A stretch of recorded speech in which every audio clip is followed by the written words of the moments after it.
মই মোৰ টেকনিকেল ছিষ্টেমলৈ যোৱাৰ আগে মই আপোনালোকৰ এটা সৰু গাজাৰে আৰম্ভ কৰোঁ। বেয়া পাব নেকি? বেয়া পাব নেকি? মই একদম ৰসাল কৰিবলৈ ইচ্ছা কৰোঁ চায়েন্স মেথছ, বিশেষকৈ মই বেচিকেলি ষ্টেটিষ্টিক্সৰ মানুহ। পষ্ট গ্ৰেজুৱেশ্যন ষ্টেটিষ্টিক্স কৰিছিলোঁ গুৱাহাটী ইউনিভাৰ্চিটিৰ পৰা, আৰু মই ক'বলৈ পাই সুখ পাইছোঁ মই ষ্টেটিষ্টিক্স লোৱাৰ গুৰিতে গহপুৰৰ মানুহ।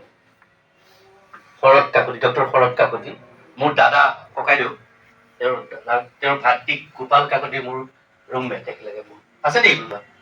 গোপাল কাকতি এখন গহপুৰৰ কোনোবা এখন টিচাৰ মই পাহৰি গৈছোঁ তাক। হাৱাজানৰ।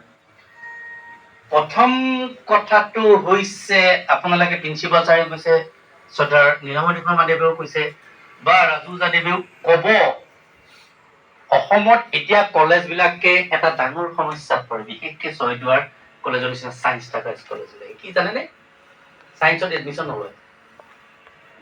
লাষ্ট ইয়েৰ হাই ছেকেণ্ডেৰীত 12% চিট খালী হৈ গ'ল।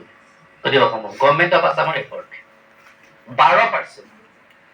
তাতোতকৈ ডাঙৰ কথা যে মেথামেটিক্সত মেজৰ লোৱা ছাত্ৰ ছাত্ৰীৰ সংখ্যা আৰু কমি গৈছে। ডিব্ৰুগড় গুৱাহাটী ইউনিভাৰ্চিটি যিমানখিনি আছে সকলোৱে এইটো সন্দেহ কৰিছে ডিপাৰ্টমেণ্টটো মৰি যাবগৈ।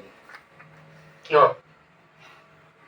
এই কিয়টোৰে আমি আৰম্ভ কৰোঁ আপোনালোকৰ মাজত। হ'ব, এই গাজাটো কৰি লওঁ প্ৰথম।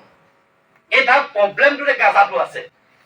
মই কৈ দিওঁ, মই আপোনালোকক সুখ পাইছোঁ, ক'বলৈ পাই মই আনন্দিত যে আপ টু ক্লাছ 10 লেভেল মই হাইষ্ট মেট্ৰিকত পাই 100/100 পাম। মই মৰিগাঁও হাই ছেকেণ্ডেৰী ক'বলৈ ভাবিছোঁ ষ্টেণ্ড কৰিব দিনালে, কিন্তু টেষ্টত